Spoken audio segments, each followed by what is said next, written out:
اللہ تعالیٰ کو شوق نہیں ہے گمراہ کرنے کا. ما یفعل اللہ بعذابکم ان شکرتم وآمنتم.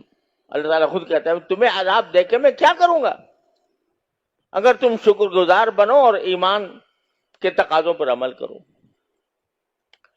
تو اللہ جل جلالہ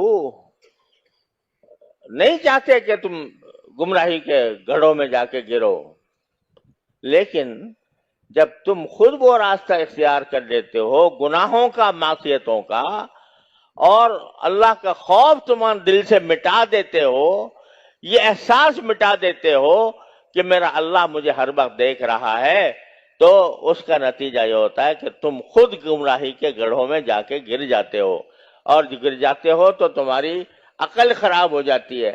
جب ایک مرتبہ گناہ کی خاصیت یہ ہے کہ جب تک آدمی نے کوئی گناہ نہیں کیا تھا تو پھر بھی ایک دل میں حجاب رہتا ہے، حجاب رہتا ہے کہ بھئی گناہ ہے، نہیں جانا چاہیے، اس کے پاس نہیں جانا چاہیے. لیکن جب ایک مرتبہ جرأت ہو گئی، ایک مرتبہ جرأت ہو گئی، شیطان بہکاتا ہی رہا، بہکاتا ہی رہا، بہکاتا ہی رہا، نفس آمادہ کرتا رہا، یہاں تک کہ آگے آدمی مجبور ہو کر کہ چلو یار کر ہی لو. ایک مرتبہ وہ کر لیا تو وہ جو ایک آڑ تھی نا تھوڑی سی، وہ ختم ہو گئی. وہ حجاب جو تھا وہ اٹھ گیا. اب جو ہے راستہ کھل گیا. بھائی اس دن کیا تھا، چلو آج پھر کر لو. تو یہ حجاب جب ختم ہو جاتا ہے تو اسی کا نام ہے کہ اللہ تعالیٰ گمراہی میں بھیج دے. یذرہم فی طغیانہم یعمہون، وہ اللہ تعالیٰ ان کے سرکشی کے اندر ان کو چھوڑے رکھتا ہے. تو یہ معنی ہے نور ایمان سلب ہونے کا. اور یہ خاص طور پر آنکھ کو اللہ تعالیٰ نے نور کا ذریعہ بنایا ہے. اس نور سے ہم ساری کائنات کو دیکھتے ہیں، اس نور سے ساری کائنات کا مشاہدہ کرتے ہیں. اسی کو جب غلط استعمال کر لیا تو پھر یہ نور ایمان اس سے گھٹتا چلا جاتا ہے. برے کو اچھا سمجھنے لگتا ہے بندہ، رغبت طاعات کی طرف کم ہو جاتی ہے، معصیت کی طرف زیادہ بڑھ جاتی ہے. یہ معنی ہے نور ایمان کے سلب ہونے سے، یہ نور ایمان کے کم ہونے سے. تو اس لیے یہ پہلا جو قدم ہے اصلاح کے لیے، اصلاح نفس کا، اس میں بھائی نگاہ کی احتیاط سب سے مقدم ہے.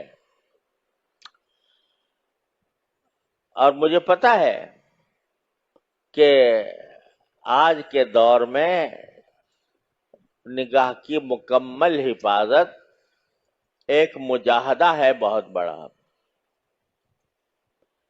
لیکن بھائی بیٹھے بٹھائے تو کوئی دولت نہیں ملا کرتی، ہاتھ پر ہاتھ رکھ کر تو کوئی دولت نہیں ملا کرتی. اگر ایمان کا نور چاہیے، اگر اللہ تعالیٰ کا قرب چاہیے، اگر آخرت کی فکر چاہیے، تو پھر یہ پتھر تو دل پر رکھنا ہوگا. یہ پتھر تو دل پر رکھنا ہوگا. یہ بتاؤ کون یہ گارنٹی لے کے آیا ہے کہ میں اگلے لمحے میں زندہ رہوں گا؟ کوئی گارنٹی لایا ہے؟ کسی کے پاس کوئی ضمانت ہے اس بات کی کہ اگلے گھنٹے جیوں گا؟ اگر ٹھیک اس وقت جب ہم، اللہ بچائے، اللہ جل جلالہ کی نافرمانی کر رہے ہیں، ٹھیک اسی وقت ہماری روح قبض کر لی جائے،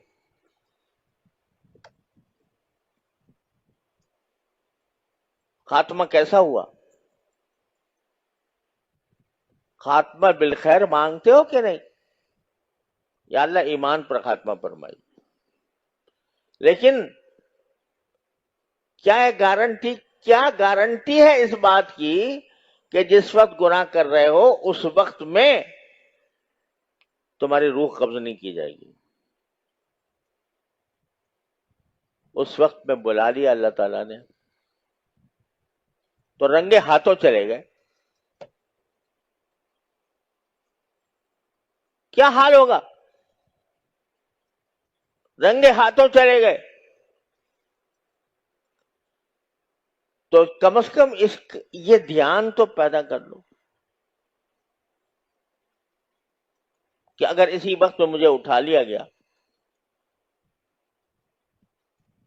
ارے توبہ کی توفیق بھی ہر ایک کو نہیں ملتی. اس لیے یہ خیال اگر دل میں آ جائے کہ یہ میں جو گناہ کر رہا ہوں اسی وقت اگر میرے اللہ نے مجھے موت دے دی تو میرا انجام کیا ہوگا. معصیت کی حالت میں اٹھا لیا. اللہ کے بندے ایسے ہوتے ہیں جن کو اللہ سجدے میں اٹھاتا ہے، جن کو نمازوں میں اٹھاتا ہے، جن کو طاعات کے دوران اٹھاتا ہے. اللہ کے بندے وہ آپ کے علم میں آتے رہتے ہوں گے، سجدے کی حالت میں چلے گئے. یعنی سجدہ جو بندے کے لیے اللہ تعالیٰ کے قرب کا سب سے بڑا ذریعہ ہوتا ہے، اس حالت میں اللہ نے اٹھا لیا. خاتمہ بالخیر ہوا، خاتمہ ایمان ہوا، طاعت کی حالت میں ہوا. اللہ اگر ہمیں ایسے اللہ بچائے، اللہ تعالیٰ ہر مسلمان کی حفاظت فرمائے کہ عین معصیت کے وقت میں اٹھا لے، عین نافرمانی کے وقت میں اٹھا لے، گناہ کے وقت میں اٹھا لے، تو کہاں جائیں گے؟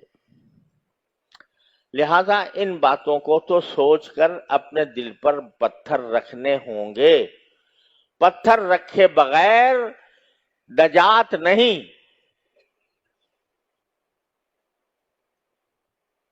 زبردستی کرنی پڑے گی اپنے اوپر، تب جا کے چھوٹے گی بری عادتیں.